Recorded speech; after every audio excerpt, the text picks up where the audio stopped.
तो दोस्तों, airports authority of India ने फाइनली 2025 की जूनियर एग्जीक्यूटिव्स की पहली एडवर्टीजमेंट रिलीज कर दी है। आज की वीडियो उसी पर रहने वाली है, तो वीडियो को स्टार्ट करते हैं। आपको स्क्रीन पर एडवर्टीजमेंट दिखाई दे रहा होगा। टोटल 83 सीट्स रिलीज हुई हैं, जिसमें 13 seats junior executive fire services की हैं, 66 seats junior executive human resources HR की हैं और 4 seats junior executive official language की हैं। पिछली बार जब फायर सर्विसेज की वैकेंसीज आई थी वो कैंसिल हो गई थी, तो उन्हीं वैकेंसीज को इस एडवर्टीजमेंट में इंक्लूड किया गया है। एजुकेशनल क्वालिफिकेशन और एक्सपीरियंस की बात करें तो फायर सर्विसेज के केस में इंजीनियरिंग या टेक्नोलॉजी में डिग्री होनी चाहिए। फायर इंजीनियरिंग, मैकेनिकल इंजीनियरिंग या ऑटोमोबाइल इंजीनियरिंग में कोई एक्सपीरियंस रिक्वायर्ड नहीं है इसमें। ठीक है, इसमें आप ये भी देख लो, जो BE, BTech, BSc degree engineering के लिए कंसिडर की जाएगी। इंजीनियरिंग केस में बीएससी इंजीनियरिंग भी अलाउड है। और एचआर की बात करो तो एचआर में आपके पास ग्रेजुएशन होनी चाहिए और साथ में एमबीए या उसके इक्विवेलेंट कोई डिग्री होनी चाहिए 2 साल वाली।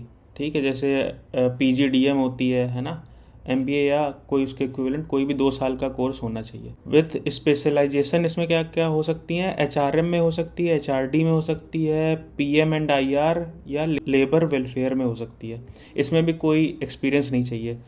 ऑफिशियल लैंग्वेज की बात करें तो आपके पास पोस्ट ग्रेजुएशन अगर आपकी हिंदी में है तो आपके ग्रेजुएशन में एक सब्जेक्ट इंग्लिश होना जरूरी है, और अगर आपने पोस्ट ग्रेजुएशन इंग्लिश में करी है तो आपका एक सब्जेक्ट ग्रेजुएशन में हिंदी होना जरूरी है। और अगर आपने पोस्ट ग्रेजुएशन किसी दूसरे सब्जेक्ट में किया है अदर देन हिंदी और इंग्लिश में, तो आपके पास हिंदी और इंग्लिश दोनों डिग्री लेवल पे होना चाहिए। ठीक है, अगर आपने हिंदी में किया है तो आपके डिग्री लेवल में इंग्लिश होना चाहिए। अगर आपने हिंदी इंग्लिश में किया है तो हिंदी एक सब्जेक्ट आपके डिग्री लेवल में होना चाहिए। अगर आपने इंग्लिश हिंदी में से किसी में भी नहीं किया तो आपके डिग्री लेवल में इंग्लिश और हिंदी दोनों कंपलसरी सब्जेक्ट होना चाहिए। इसके अलावा इसमें 2 साल का एक्सपीरियंस भी मांगा गया है, जिसमें आपका एक्सपीरियंस होना चाहिए ट्रांसलेशन में रिलेटिंग टू ग्लॉसरी और इंग्लिश टू हिंदी और Hindi to English, preferably from technical और साइंटिफिक लिटरेचर। मतलब टेक्निकल और साइंटिफिक लिटरेचर के हिसाब से आपके पास एक्सपीरियंस हो हिंदी टू इंग्लिश और इंग्लिश टू हिंदी का मतलब टोटल ट्रांसलेशन का आपके पास एक्सपीरियंस होना चाहिए 2 साल का। ठीक है, इसमें जो परसेंटेज ऑफ मार्क्स मांगा गया है वो पासिंग मार्क्स मांगा गया है तीनों ही केस में। अगर आपने अपनी जो भी क्वालिफिकेशन मांगी गई उसमें अगर आप पास हो और डिग्री मिल गई है तो आप एलिजिबल हो। कट ऑफ डेट जो रखी गई है वो 18 मार्च 2025 रखी गई है। तो अगर आपकी एज 27 साल से कम है, 18 मार्च 2025 को आपकी एज 27 साल से कम है तो आप एलिजिबल हो। ठीक है, एज लिमिट में जो रिलैक्सेशन दिया गया है 5 साल का SC ST के लिए, 3 साल का OBC के लिए, 10 साल का PWD कैंडिडेट्स के लिए। जो लोग ऑलरेडी AI में काम कर रहे हैं, जूनियर असिस्टेंट, सीनियर असिस्टेंट या किसी और लेवल पे, उनको मैक्सिमम 10 साल का एज रिलैक्सेशन मिलेगा। आपका DOB केवल मैट्रिकुलेशन और सेकेंडरी एग्जामिनेशन के सर्टिफिकेट्स के थ्रू चेक किया जाएगा। और इसमें आप अप्लाई कब कर सकते हो? 17 फरवरी 2025 से इसका एप्लीकेशन फॉर्म्स ओपन हो जाएंगे, आप अप्लाई कर पाओगे। और जो लास्ट डेट होगी अप्लाई करने की वो इसकी कट ऑफ डेट ही रहने वाली है, 18 मार्च 2025 इसकी कट ऑफ डेट रहेगी। और पे स्केल की बात करें तो क्योंकि ये PSU है तो इसमें IDA फॉलो होगा, इंडस्ट्रियल DA। अभी कुछ 49 पॉइंट समथिंग चल रहा है अभी करेंटली IDA। और जो आपका स्केल रहेगा वो ग्रुप बी का E1 लेवल का रहेगा। 40,000 बेसिक से आपकी स्टार्ट होगी विथ एनुअल इंक्रीमेंट ऑफ 3%। ठीक है, बेसिक के अलावा आपको DA मिलेगा, DA मैंने बता दिया, IDA वाला मिलेगा। और पर्क्स आपको 35% मिलेंगे बेसिक के, और HRA मिलेगा। HRA जैसे दिल्ली में 27% चल रहा है अभी, तो HRA उस हिसाब से मिलेगा, सिटी के हिसाब से मिलता है। और अदर बेनिफिट्स भी मिलेंगे जिसमें आपका CPF, gratuity, social security schemes, medical benefits etcetera, ये सब चीज़ें मिलेंगी आपको। टोटल जो अप्रोक्सीमेट CTC बनता है जूनियर एग्जीक्यूटिव पोस्ट के लिए वो 13 लाख रुपए पर एनम रहेगा। इसमें आपको पे प्रोटेक्शन भी मिलेगा। अगर आप किसी दूसरे गवर्नमेंट ऑर्गेनाइजेशन में या PSU में काम कर रहे हो तो आपको पे प्रोटेक्शन भी मिलेगा AI में, एज पर DPE guidelines, department of public enterprise के गाइडलाइंस के हिसाब से आपको पे प्रोटेक्शन भी मिलेगा। अब इंपॉर्टेंट इंस्ट्रक्शंस देख लेते हैं। Only Indian nationals are eligible. और दूसरा, अगर आप कट ऑफ डेट या उससे पहले फाइनल सेमेस्टर में या फिर फाइनल ईयर में, फाइनल सेमेस्टर कब? अगर आपके कॉलेज या यूनिवर्सिटी में सेमेस्टर सिस्टम चलता है तो फाइनल सेमेस्टर, और अगर ईयर सिस्टम चलता है तो फाइनल ईयर। अगर आप कट ऑफ डेट या उससे पहले इनमें इनरोल हो चुके हो तो आप अप्लाई कर सकते हो। बस शर्त ये रहेगी कि एप्लीकेशन वेरिफिकेशन के टाइम पे आपका फाइनल रिजल्ट आ चुका हो, और एज, एक्सपीरियंस, जितने भी एलिजिबिलिटी क्राइटेरिया हैं सबके लिए कट ऑफ डेट 18 मार्च 2025 ही रखी गई, जो लास्ट डेट फॉर एप्लीकेशन भी है। अब ओबीसी कैंडिडेट्स की बात करें तो ओबीसी का जो सर्टिफिकेट रहेगा एनसीएल वाला, ये आपके पास अगर 2024-25 फाइनेंशियल ईयर का नहीं है तो आप नया बनवा लो। डेट क्या रहेगी, 1 अप्रैल 2024 से 31 मार्च 2025 के बीच की इसकी डेट ऑफ इशू होनी चाहिए ओबीसी एनसीएल सर्टिफिकेट की। और सिमिलरली ईडब्ल्यूएस सर्टिफिकेट भी आपका फाइनेंशियल ईयर 2024-25 का ही होना चाहिए, ना इससे पहले का ना इसके बाद का। और एससी एसटी सर्टिफिकेट की बात करें तो ये कट ऑफ डेट से पहले का होना चाहिए, किसी भी साल का हो कोई फर्क नहीं पड़ता, बस 18 मार्च 2025 से पहले का होना चाहिए। डिसेबिलिटी सर्टिफिकेट भी 18 मार्च 2025 से पहले का होना चाहिए। अब देखो सिलेक्शन प्रोसेस की बात करें तो एक कंप्यूटर बेस्ड टेस्ट होगा, है ना, आपका कहीं सेंटर पड़ेगा, वहाँ जाके आप एक ऑनलाइन एग्ज़ाम दोगे, उसके हिसाब से मेरिट बनेगी और उस मेरिट के हिसाब से आपको डॉक्यूमेंट वेरिफिकेशन के लिए कॉल किया जाएगा, और डॉक्यूमेंट वेरिफिकेशन होने के बाद आपकी फाइनल मेरिट लिस्ट आ जाएगी, उसके बाद आपको ऑफर ऑफ अपॉइंटमेंट मिल जाएगा। ऐसा जूनियर एग्जीक्यूटिव एचआर और ऑफिशियल लैंग्वेज के केस में होगा। बट जो जूनियर एग्जीक्यूटिव फायर सर्विसेज है इसमें कुछ एक्स्ट्रा चीज़ें भी होती हैं। इसमें आपका सीबीटी होगा, सीबीटी के बाद में एप्लीकेशन वेरिफिकेशन तो होगा ही, उसके बाद में आपका फिजिकल मेजरमेंट टेस्ट होगा, ड्राइविंग टेस्ट होगा, फिजिकल एंड्योरेंस टेस्ट होगा।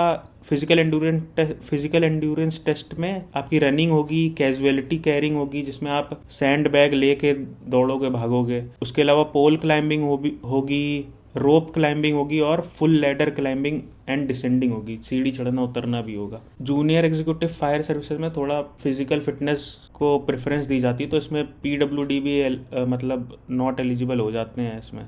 जूनियर एग्जीक्यूटिव फायर सर्विसेज के लिए एक डॉक्यूमेंट और रिलीज किया है एआई ने, जिसमें आपका फिजिकल एंड्योरेंस टेस्ट के बारे में और फिजिकल मेजरमेंट टेस्ट के बारे में दिया हुआ है। आप देख लो, अभी मैं दिखा देता हूँ हाथ के हाथ। ये आपका फिजिकल एंड्योरेंस टेस्ट के बारे में दिया हुआ है। ये टोटल आपका 100 मार्क्स का होगा, जिसमें पासिंग मार्क्स आपके, जिसमें जो क्वालिफाइंग मार्क्स होंगे वो 60 मार्क्स होंगे। 20 नंबर का आपका 100 मीटर की रनिंग होगी, 20 नंबर का lifting and carrying of 50 kg sand bag, 20 number का पोल क्लाइंबिंग, 20 नंबर का रोप क्लाइंबिंग और 20 नंबर का full ladder climbing and descending. ये आपका फिजिकल एंड्योरेंस टेस्ट है। ये मेल कैंडिडेट के लिए चार्ट दिया हुआ है। अगर आप 100 मीटर की रनिंग 12 सेकंड में कर लेते हो तो आपको 20 नंबर मिलेंगे। लिफ्टिंग एंड कैरिंग अगर आप 20 सेकंड में कर लेते हो तो 20 मार्क्स। अगर आप पोल क्लाइंबिंग पूरी चढ़ जाते हो तो 20 मार्क्स। ऐसे ही सिमिलरली ये पूरा दिया हुआ है, आपको देख के समझ में आ जाएगा।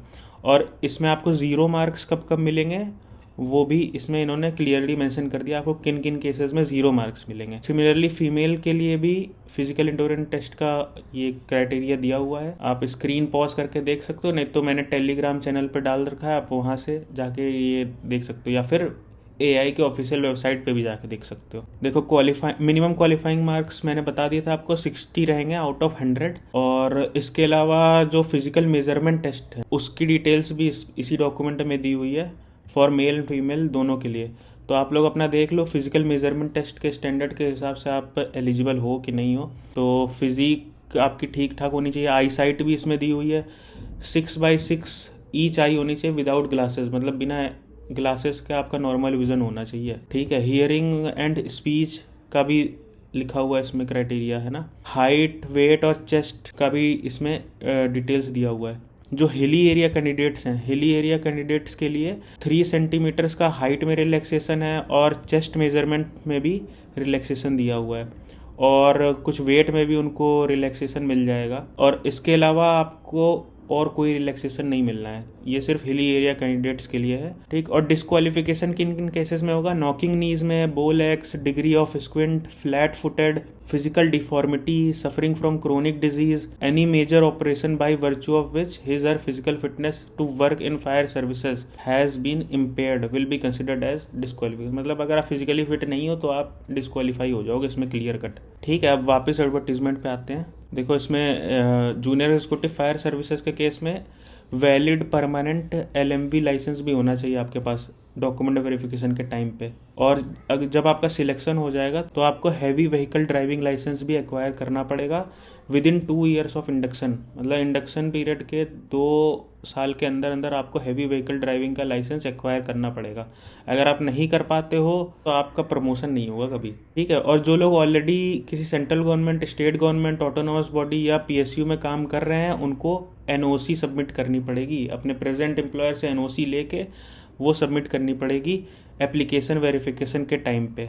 अब देखो एक और पॉइंट दिया हुआ है इसमें, कलर ब्लाइंडनेस और नाइट ब्लाइंडनेस एक्सेप्टेबल है फॉर पोस्ट कोड 2 और 3। मतलब जूनियर एग्जीक्यूटिव एचआर और जूनियर एग्जीक्यूटिव ऑफिशियल लैंग्वेज के केस में कलर ब्लाइंडनेस और नाइट ब्लाइंडनेस अलाउड है। अब देखो, अब जब आप कंप्यूटर बेस्ड टेस्ट देने जाओगे, सीबीटी देने जब आप जाओगे, कहीं पे भी आपका सेंटर पड़ता है, तो उस केस में आपको कोई टीए नहीं मिलेगा। लेकिन जब आपका एप्लीकेशन वेरिफिकेशन के लिए कॉल किया जाएगा, अगर आप शॉर्टलिस्ट होते हो एप्लीकेशन वेरिफिकेशन के लिए, तो उस केस में जब आपको दिल्ली बुलाया जाएगा तब आपको टीए मिल जाएगा। उसका एग्जाम बाइलिंगुअल रहने वाला है, हिंदी इंग्लिश दोनों में, एक्सेप्ट टेस्ट ऑफ लैंग्वेज। मतलब जो ऑफिशियल लैंग्वेज वाला उसमें आपका हिंदी में रहना है, तो वो इंग्लिश में नहीं, वो बाइलिंगुअल में नहीं रहेगा, क्योंकि वो लैंग्वेज का ही टेस्ट है। तो लैंग्वेज वाला टेस्ट आपका जिस भी लैंग्वेज का है उसमें ही होगा।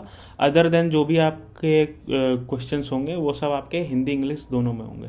एआई ने अपनी ऑफिशियल वेबसाइट पे सिलेबस भी रिलीज़ किए हैं इन तीनों एग्जाम्स के लिए, तो वो भी देख लेते हैं। सबसे पहले जूनियर एग्जीक्यूटिव फायर सर्विस की बात करें तो टोटल मार्क्स 120 नंबर का होगा और ड्यूरेशन 2 आवर्स का होगा। 2 घंटे में 120 नंबर का एग्ज़ाम होगा। इसमें आपका जो एग्ज़ाम होगा वो 2 पार्ट में डिवाइडेड रहेगा, पार्ट ए और पार्ट बी। पार्ट ए भी 60 नंबर का रहेगा और पार्ट बी भी 60 नंबर का रहेगा। तो पार्ट ए में आपका जीके आने वाला है, general intelligence, general aptitude, English etcetera, ठीक। इसके अलावा पार्ट बी की बात करें तो पार्ट बी में आपका जो एजुकेशनल क्वालिफिकेशन है, जैसे फायर सर्विस में fire engineering, mechanical engineering, automobile engineering दी थी, तो उसके हिसाब से क्वेश्चंस आएंगे ग्रेजुएशन लेवल के। तो उसमें applied chemistry, applied mechanics, strength of materials, fire services, hydraulics, तो ये सारे टॉपिक्स इसमें दिए हुए हैं। इनके बारे में आपको अच्छी खासी नॉलेज होनी चाहिए। तो इनसे रिलेटेड क्वेश्चन आएंगे पार्ट बी में, और पार्ट ए आपका सबका सेम रहेगा तीनों के। जूनियर एग्जीक्यूटिव एचआर की बात करें तो ये 3 घंटे का होगा। फायर वाला 2 घंटे का था, ये 3 घंटे का है। इसमें भी पार्ट ए जो होगा वो 60 नंबर का रहेगा, पार्ट बी भी 60 नंबर का रहेगा। Part A GK, GI, general aptitude और इंग्लिश एक्सेट्रा। पार्ट बी में भी वही एजुकेशनल क्वालिफिकेशन। तो ये एचआर के बात हो रही है, तो एचआर से रिलेटेड जो भी टॉपिक्स हैं उन सब पे क्वेश्चंस आएंगे, उनके ग्रेजुएशन से रिलेटेड। जैसे उसमें एमबीए मांगा था ना, तो एमबीए से रिलेटेड क्वेश्चंस रहेंगे। इसमें आपका पार्ट बी जो रहेगा, पार्ट बी में 2 पेपर होंगे। एक ऑब्जेक्टिव हुआ जिसमें आपके मल्टीपल चॉइस क्वेश्चंस रहेंगे, उसके सारे टॉपिक्स दिए हुए हैं, और दूसरा पार्ट बी होगा जो डिस्क्रिप्टिव रहेगा, सब्जेक्टिव एग्जाम रहेगा मतलब। तो पार्ट बी में कॉम्प्रिहेंशन एंड एस्से राइटिंग आएगा। अब हिंदी वाला मतलब ऑफिशियल लैंग्वेज वाला अगर हम देख लें तो ये भी 3 घंटे का रहेगा, 60 नंबर का। पार्ट ए सेम रहेगा बाकी दोनों की तरह।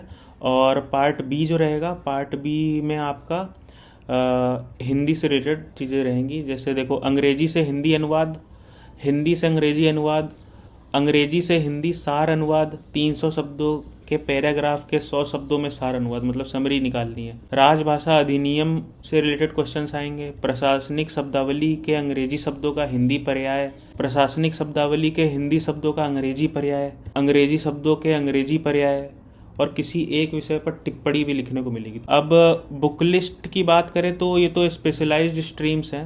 आपके ग्रेजुएशन या पोस्ट ग्रेजुएशन में जो भी बुक्स रही होंगी उनसे आप प्रिपरेशन कर सकते हो इन टॉपिक्स को लेकर के। और other than this part A की बात करें तो पार्ट ए में अगर आपके पास टाइम है तो आप स्टैंडर्ड बुक से पढ़ लो। स्टैंडर्ड बुक के लिंक्स मैं दे देता हूँ डिस्क्रिप्शन में। और अगर आपके पास कम टाइम है, आपको समझ में नहीं आ रही कोई बुक्स, तो उस केस में आपको एक बुक सजेस्ट कर सकता हूँ, उसमें कुछ आपको ऑफर भी मिल जाएगा। ओसवाल बुक्स पब्लिकेशन की किताबें आप परचेज कर सकते हो पार्ट ए के लिए, या फिर आप स्टैंडर्ड बुक से कर सकते हो। ओसवाल बुक्स में आपको मेरा प्रोमो कोड भी यूज़ कर सकते हो, आपको 10% का एडिशनल डिस्काउंट भी मिल जाएगा। और कंटेंट उन बुक्स में काफ़ी सारे प्रैक्टिस के क्वेश्चंस दिए हुए हैं, और वो किसी भी गवर्नमेंट एग्जाम्स के लिए वो किताब सफिशिएंट है। देखो, oswalbooks.com की वेबसाइट पे जाओ, यहाँ पे गवर्नमेंट जॉब्स में जाओ, उसके अंदर ये जो for all competitive and government job examinations की बुक्स जो भी है वो आप देख सकते हो अपने सिलेबस के अकॉर्डिंग। तो आप इंडिविजुअली बुक्स को भी खरीद सकते हो, या फिर आप इनका पूरा सेट खरीद सकते हो 6 बुक्स का, है ना। आप अपने सिलेबस के हिसाब से देख लो। अगर आपको इंग्लिश की बुक खरीदनी है ना, सपोज करो अगर मुझे ये बुक परचेज करनी है तो मैं ऐड टू कार्ट पे जाऊँगा, कार्ट पे ऐड हो गया, अब कार्ट पे गया मैं, ये बुक मेरी सिलेक्ट हो रखी है। इसके बाद मैं चेकआउट नाउ पे जाऊँगा, यहाँ पे अपनी डिटेल्स डालूंगा और यहाँ जो डिस्काउंट कोड है यहाँ पे अगर आप आयुष AAI 10 लिखकर अप्लाई करोगे तो आपको ये मेरा प्रोमो कोड यहाँ पे दिख जाएगा, जिसमें आपको 10% का ऑफ भी मिल जाएगा। तो 339 से 305 की होगी। अब आप जो भी किताब लोगे, नॉट जस्ट दीज बुक्स, अगर इनके अलावा अगर आप कोई भी बुक खरीदते हो ओसवाल बुक की वेबसाइट से, तो वहाँ आपको मेरा प्रोमो कोड यूज़ करके 10% का ऑफ मिल जाएगा, है ना। और बुक्स मैंने देखी, उसमें काफ़ी सारे क्वेश्चंस दिए हुए हैं, आपकी प्रैक्टिस अच्छी खासी हो सकती है और एक्सप्लेनेशन भी अच्छा दिया हुआ है। आप ट्राई कर सकते हो, आपकी मर्जी। या फिर आप स्टैंडर्ड बुक्स भी परचेज कर सकते हो अगर आपके पास अच्छा खासा टाइम है तो यहाँ पे आप अपना एड्रेस वगैरह डाल के पेमेंट करके मंगा सकते हो इनकी वेबसाइट से। इसका भी लिंक दे देता हूँ। और साथ के साथ अगर आप अमेज़ॉन से ख़रीदना चाहते हो तो अमेज़ॉन से भी इसकी ओसवाल बुक्स का लिंक मैं दे देता हूँ अमेज़ॉन का। अगर आपको स्टैंडर्ड बुक्स लेनी है तो उनका भी मैं लिंक्स अपने डिस्क्रिप्शन में दे देता हूँ। तो मेरे हिसाब से मैंने इस एडवर्टीज़मेंट के बारे में सारी इंपॉर्टेंट डिटेल्स आपको बता दी हैं। आप कमेंट करके मुझसे अपने क्वेरीज पूछ सकते हो। अगर आपको इस एडवर्टीज़मेंट से रिलेटेड कोई डाउट है तो मैं उस पर रिप्लाई करने का पूरा ट्राई करूँगा। तो वीडियो को एंड तक देखने के लिए thank you so much. Video को लाइक करिए, अपने फ्रेंड्स के साथ शेयर करिए, चैनल को सब्सक्राइब करिए और बेल आइकन दबाइए।